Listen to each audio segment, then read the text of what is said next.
left, di ba? Gusto din naman lang kasi sila ng presidente. Okay, what about a Sara Duterte presidency?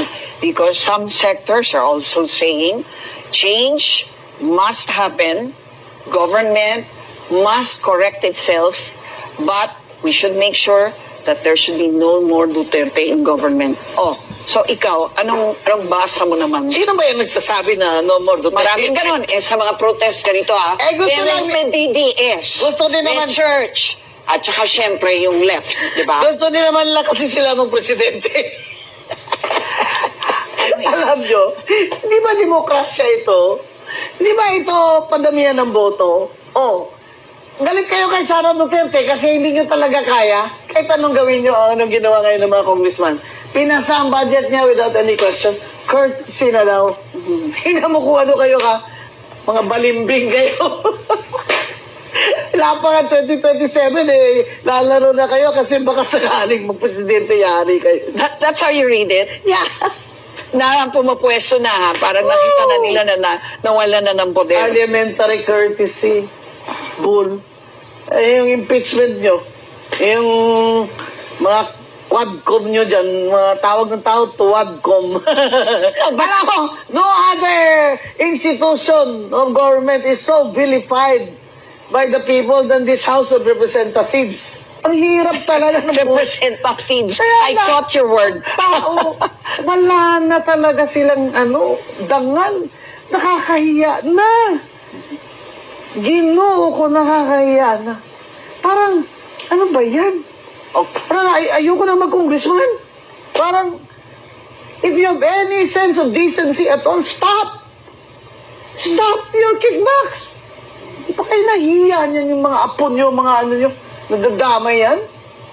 Stop it! Ang gusto nyo lang, not another Duterte. Bakit? Gusto nyo, iba? Sino? Sino ang gusto nyo?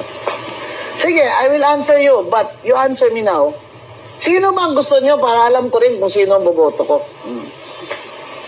Wag. Si Mama Aquino? Not another Aquino. Sabi nyo, wala nang dilawan.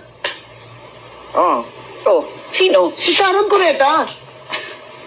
Pwede, di ba? Yung marami talagang ayaw ng Sara Duterte presidency. Sinong marami? Marami niyan. Ang dami nagsasabi, syempre, yung mga kaalaban. Kaya nga, yung mga pro-impeachment. Ikaw na rin nagsabi, pag eleksyonin natin ngayon, panalo si Sara. Would that be a bad thing to happen? Why should it be a bad thing? Because they're saying that much of the theft happened during the time of the Where Duterte is it? administration. Then put it there in the investigation. Where is it? Well, ICI pa lang ang mag-establish na. But we're saying, di ba, moving forward, parang are we going to vote the same people in government na nakikita ng araw na I'm just mouthing what people are saying. Hanapan nyo naman ng corruption ng mga Duterte na hindi nyo muna unahin itong mga congressman ngayon? Na sure na meron ng mga contractors at engineers na sinusuka na yung alam nila. Kung may witness kayo dyan against Bulong Duterte, why not? Ilagay nyo dyan sa investigation commission nyo. No one should be spared. Di ba? Pero yung Pulong got 51 billion. How much did Romualdez get? Right? But do you trace any flood control funds in his name? Wala, di ba? Except, sabi ni Meow, Congressman Kiko Barsaga na wala naman daw baha doon sa Dasmariñas for 20 years. Biglang siya ang caretaker, si Romualdez, ay may flood control funds na ang district ni Pids Barsaga. Sama ko rin yan, Mayor. Sabi ko sa tatlo na lang kaming buhay. I was the youngest.